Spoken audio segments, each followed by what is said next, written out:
Hoje, neste vídeo, vocês irão conhecer um relato verídico de um exorcismo registrado nas páginas do livro de Gabriele Amorth, Novos Relatos de um Exorcista.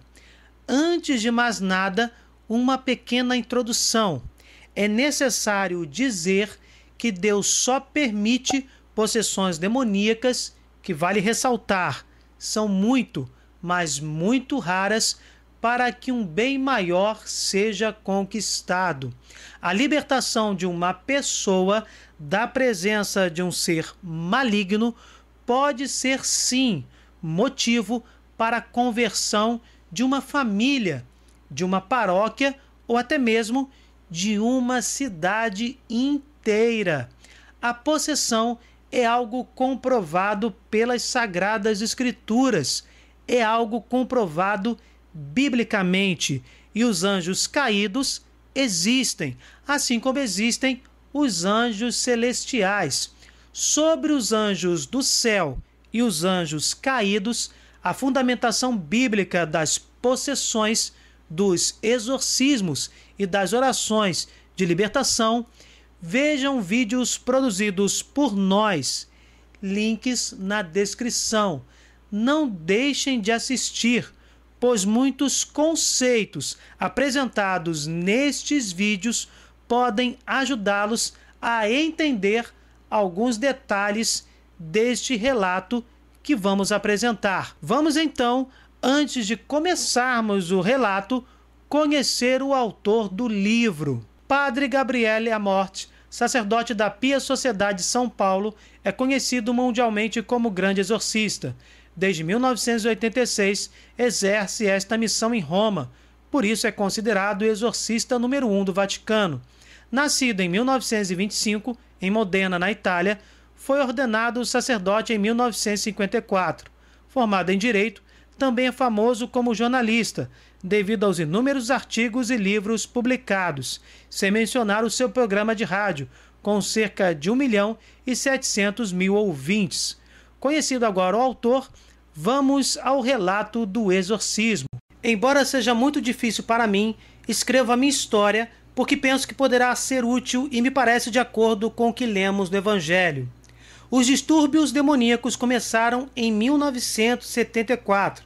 Os médicos não sabiam explicar os meus males estranhos e os psiquiatras encolhiam os ombros sem formular nenhum diagnóstico.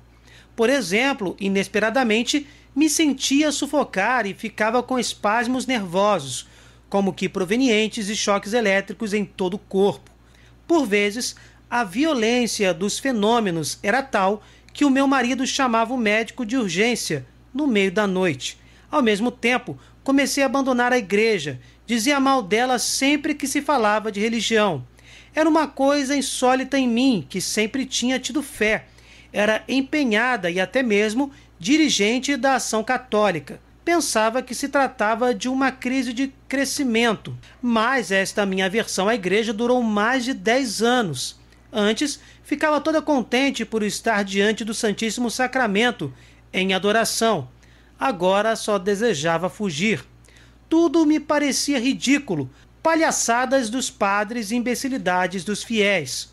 O meu marido, católico praticante, sofria com este meu afastamento da religião, que coincidia também com o meu afastamento dele. Depois, a partir de 78, comecei a frequentar grupos estranhos, em busca de experiências exóticas. E assim, começou um período de autêntica autodestruição. Tornava-me cada vez mais doentia e sentia atração por pessoas que me podiam fazer mal. Sentia um prazer perverso em abandonar-me ao poder delas.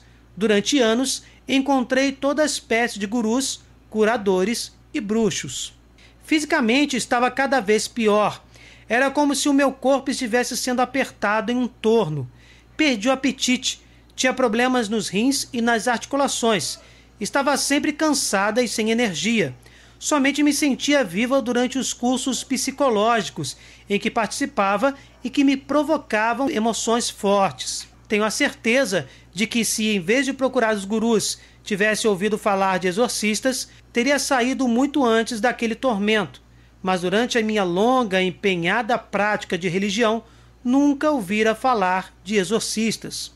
Apaixonei-me pelos estudos da astrologia. Tinha chegado a interpretar os acontecimentos com os fundamentos dessa leitura e à luz da reencarnação. Em 81, encontrei o ser mais abominável que já tinha conhecido. Era um psiquiatra louco, só depois soube que tivera internado como psicótico. Tinha feito um pacto com Lúcifer de destruir o maior número de pessoas que pudesse. Só mais tarde vim a saber disso. Com um pretexto qualquer, convidou-me para o seu consultório e durante 1 ano fez o que quis do meu corpo e da minha alma, recorrendo à hipnose. Só se deixa hipnotizar quem quer, mas o demônio inspirava-me a permitir ser torturada por aquele desequilibrado. Pensei que uma vez eu estava morrendo estrangulada, mas Nossa Senhora protegia-me. Ainda menina, os meus pais me consagraram a ela. Um caso muito típico. Uma pessoa se afasta completamente de Deus, se afasta da verdadeira religião. E, a princípio, parece porque não é religiosa, porque está chegando ao ateísmo, está se contaminando com um racionalismo extremado. Na verdade, esta pessoa continua ligada ao transcendental, mas está desorientada, procurando práticas completamente anticristãs, como a crença na reencarnação, como as práticas ocultistas e, como acabamos de ver, a crença em astrologia, em práticas que ferem completamente o primeiro mandamento da lei de Deus. Desta forma, espiritualmente falando, a pessoa se enfraquece e se afunda cada vez mais nesse caminho de trevas e desespero. Porém, como vimos, um pequeno detalhe: esta mulher foi consagrada a Nossa Senhora quando menina, e isso vai fazer uma enorme diferença. Não sei como consegui sair daquele submundo. Acabei no hospital, onde tentei o suicídio, mas passados 2 meses estava melhor. Contudo, o demônio não me largava e fez com que me apaixonasse pela psicanálise, acabando por me afastar completamente da fé. Também frequentei uma escola para professores de yoga e passei a ensinar um tipo de yoga na minha região. Tinha me tornado budista, praticava a meditação zen, estava como que largada e vivia infeliz. Práticas aparentemente inofensivas como a yoga levam a crenças panteístas, a crenças espíritas, que são crenças completamente anticristãs. Tanto que a autora deste testemunho acabou chegando a praticar o budismo. Alimentava um verdadeiro ódio pela igreja, mas no fundo só havia desespero. Não me importava com nada nem com ninguém, nem sequer com o meu marido e os meus filhos. Foi então que comecei a fazer sessões espíritas com alguns amigos. Às vezes tinha a impressão de que estava enlouquecendo. Já não sabia se vivia na realidade ou se estava sonhando. Insatisfeita com a psicanálise, uma amiga me levou até uma mulher cujos poderes eram bastante enaltecidos. Era a grande sacerdotisa da seita Eve. Apaixonei-me de tal maneira aquele lugar que até levei o meu marido, filhos, parentes e amigos. Parecia que estava hipnotizada. Aquela mulher dizia ser católica e afirmava que era Cristo reencarnado. Fez-me acreditar que tinha curado uma das minhas filhas que sofria de crise de epilepsia e ordenou que suspendesse todos os medicamentos. Cada vez mais, a mulher entrava em seitas mais ainda ocultistas e se afastava da verdade em Jesus Cristo. Alguns dias depois, minha filha entrou em coma e foi salva por milagre. Lembro-me com terror daquelas sessões de cura, chamadas harmonizações. Se tivesse conhecido o exorcista, teria evitado esses sofrimentos e também a minha filha, que depois das orações de um exorcista, nunca mais teve crises epiléticas. Percebemos aqui que pelos frutos nós podemos conhecer a árvore. Todas as práticas ocultistas que aquela mulher e sua filha se submeteram não trouxe resultados positivos. Somente corações de sacerdotes cristãos, de sacerdotes católicos, a libertação foi realmente efetivada, foi realmente operada. Em 84, tive a alegria de ficar grávida do meu 5º filho, mas estava muito enfraquecida, pois acabara de atravessar outro período de doenças estranhas, enxaquecas e vertigens que desconcertavam os médicos. Os médicos não entendiam, não sabiam as causas daquelas doenças estranhas. No 2º mês, tive um aborto espontâneo, perdi muito sangue e foi necessária uma curetagem. Porém, o Senhor estava à minha espera e enviou-me a sua mãe para me confortar. Foi uma experiência extraordinária que me reconduziu até Deus. Parecia que a Virgem estava comigo, me assistindo, no meu quartinho de hospital. Censurava-me o meu passado e fazia o convite para eu segui-la. E eu, feliz, concordava com ela porque me sentia cheia de paz e de luz.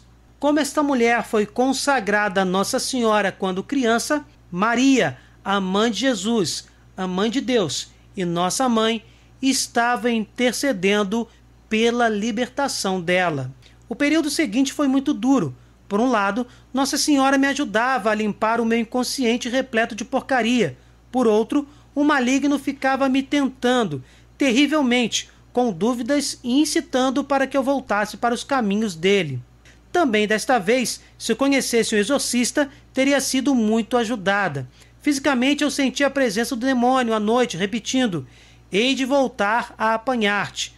Fui até alguns sacerdotes para ser ajudada, mas eles não entendiam absolutamente nada do meu estado e não tinham experiência alguma com relação a certos assaltos diabólicos. Desculpem-me, mas devo confessar que senti muito seu desconhecimento sobre o assunto. A partir de 88, enfrentei lutas ainda mais fortes. Havia decidido pelo Senhor. Então, o demônio se atirou contra meu marido e meus filhos, os atingindo com males inexplicáveis. Em 13 meses, 14 internações de emergência. Mais graves ainda eram os assaltos morais, as tentativas para dividir a nossa família. Acordava no meio da noite, mergulhada num desespero tão profundo que não conseguia rezar, e todavia gostaria de poder tê-lo feito. Mas este estado de angústia desaparecia com a mesma rapidez que chegava, e de novo podia bendizer a Deus de todo o coração. O demônio continuava os seus ataques, obviamente tentando destruir a família. Como eu tinha voltado a rezar, julgava que tinha me libertado do demônio, mas estava enganada. A sua ação tornou-se repetitiva para conseguir enfraquecer a minha resistência. Se participava de um retiro espiritual, era assaltada por dúvidas obsessivas, acompanhadas de pensamentos de desespero. Se fazia uma peregrinação, voltava com a impressão de ter sido espancada até sangrar. Uma verdadeira luta espiritual. Quanto mais orava e mais me esforçava por fazer o bem, mais o demônio me perseguia com pensamentos para que eu abandonasse a fé. Tinha dores em todo o corpo, insônias e perdas de memória. Outras vezes, pensava em deixar a família e ir para longe. Passei 2 anos pavorosos, incompreendida por todos, que teriam sido aliviados ou evitados caso eu tivesse recebido a ajuda de um exorcista. Compreendi isso depois, quando finalmente, como que por acaso, um acaso certamente predisposto pela Virgem Imaculada, encontrei o exorcista que me fez sair daquele longo túnel de dor e de escuridão. Desde que ele começou a rezar por mim, tudo mudou. Veja como esta mulher sentiu profundamente as alterações em sua vida com a intercessão de um sacerdote católico exorcista. As dores não terminaram, mas ganharam sentido, porque passei a vivê-las na luz. O exorcismo me oferece serenidade e paz durante algumas horas. Quando a luta recomeça, oro com mais fervor e com pleno abandono à vontade do Senhor. Consigo também compreender e amar mais os que me são queridos, que agora confiam plenamente em mim, sentindo-se compreendidos. A minha vida espiritual progride num desejo crescente de viver em união com Deus. Também as minhas cruzes vividas à luz da paixão de Cristo já não me pesam. Ainda tenho as lutas, mas também tenho momentos de verdadeira paz e de verdadeira alegria.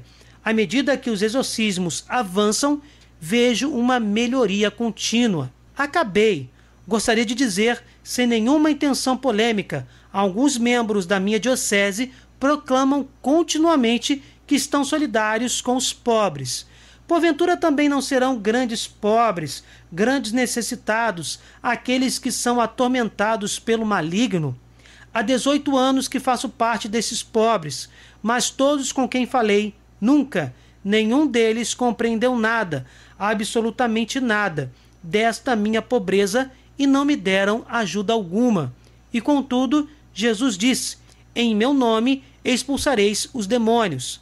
Parece que é um encargo, um poder, um dever muito claro.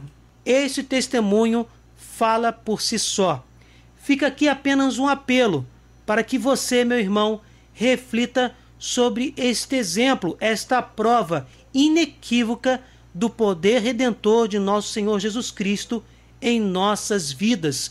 Não desviemos do caminho que nos leva a nosso Senhor, pois é o caminho de luz, um caminho de paz, um caminho que nos leva à vida eterna.